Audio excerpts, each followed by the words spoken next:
नमस्कार दोस्तों। आज की कहानी का शीर्षक है खुशियाँ। आज दोनों पति पत्नी बहुत उदास हैं। अपने पोते पोतियों के साथ अपना बचपन एक बार फिर से जीना चाहते हैं। यह बात बच्चों को क्यों नहीं समझ आती।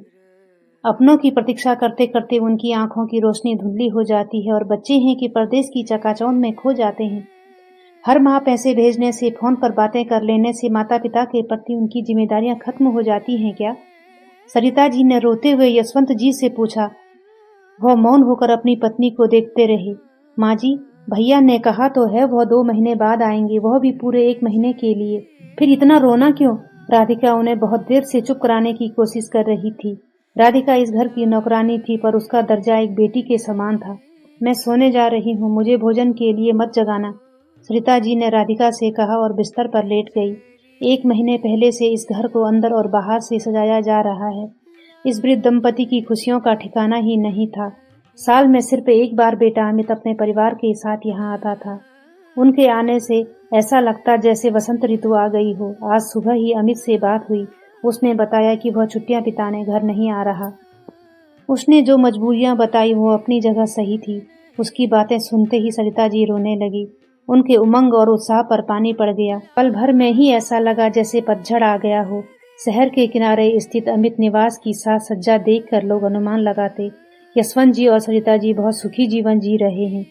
मगर वास्तविकता इससे विपरीत थी। 65 वर्षीय सरिता जी और 70 वर्षीय यशवंत जी न तो अपने तन से सुखी थे और न ही अपने मन से। कुछ विचित्र स्थिति थी इस वृद्ध दंपति की। इकलौता बेटा अमेरिका में रहता था। घर में फैला सन्नाटा उन्हें बहुत डराता था। मन बहलाने के लिए बाहर तो जाते, मगर जल्द ही लौटना पड़ता, क्योंकि ज्यादा चलने से सरिता जी के घुटनों में दर्द रहता। वह दोनों आखिर आपस में कितनी देर बातें कर लेंगे। यशवंत जी हार्ट के मरीज हैं। परिवार के बिना अकेलेपन का दर्द को बाहर वाले क्या समझेंगे। साल भर तक थका देने वाली लंबी प्रतीक्षा करने के बाद अमित का आगमन होता है। उसके जाते ही दोनों एक बार फिर से घर में अकेले हो जाते हैं। यशवंत जी के रिटायर होने पर सरिता जी बहुत खुश थी। अब शेष जीवन अपने पोते पोतियों के साथ गुजारूंगी। उनके साथ हमारा समय कैसे कट जाएगा पता ही नहीं चलेगा। हाँ माँ, तुमने अच्छा फैसला लिया है, अब यहीं रहना। आप लोग वहाँ रहते हैं तो मुझे भी चिंता लगी रहती है। अमित उन्हें अमेरिका के अपने घर में देखकर बहुत खुश हुआ। दोनों अमेरिका पहली बार आए थे। अमेरिका में भी वह ऊंचे पद पर था। बहू भी जॉब करती थी। बच्चे पढ़ाई में अव्वल तो थे ही, खेलकूद में भी स्थान बना रहे थे।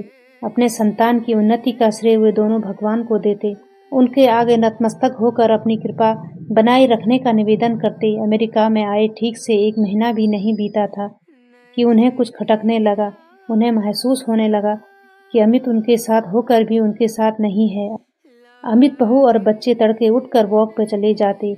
1 घंटे बाद सिर्फ बच्चे वापस आते, क्योंकि उन्हें स्कूल जाना होता था। बेटे बहू अपनी फिटनेस के लिए जिम चले जाते।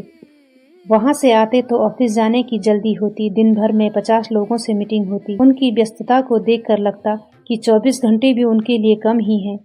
बच्चे भी स्कूल खत्म करके खेल की प्रैक्टिस करने चले जाते। सुबह से शाम तक दोनों घर में अकेले रहते। बस रात में बच्चों से बातें होती, वह भी कुछ खास नहीं। जल्द ही एक दूसरे को गुड नाइट करते हुए सब अपने कमरे में चले जाते। वृद्ध दंपति समझ नहीं पा रहे थे यह क्या हो रहा है।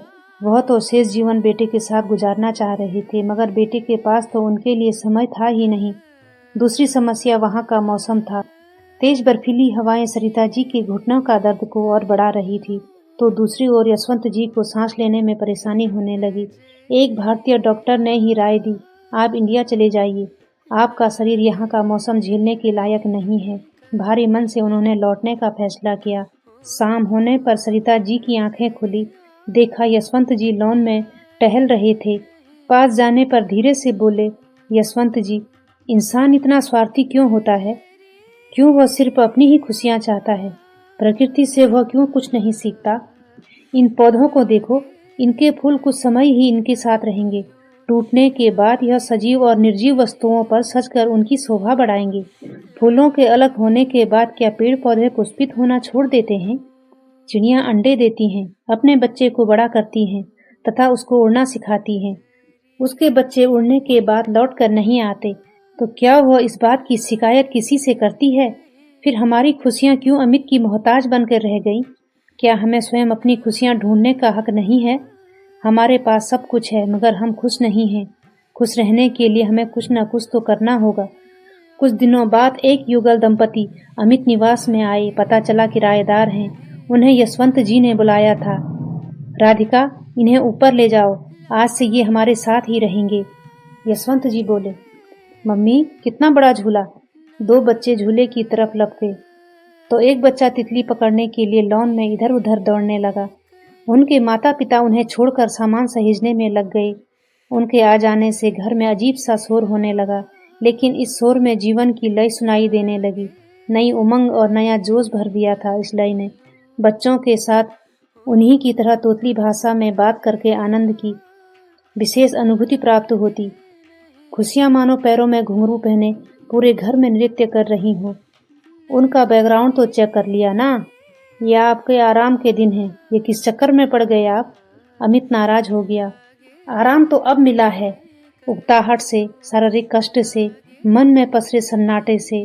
आज उनका अमित निवास खिलखिला रहा है, बोल रहा है, बच्चों और उनके माता पिता के साथ, राधिका के साथ और इस वृद्ध दंपति के साथ। कहानी पसंद आई हो तो चैनल को सब्सक्राइब करें।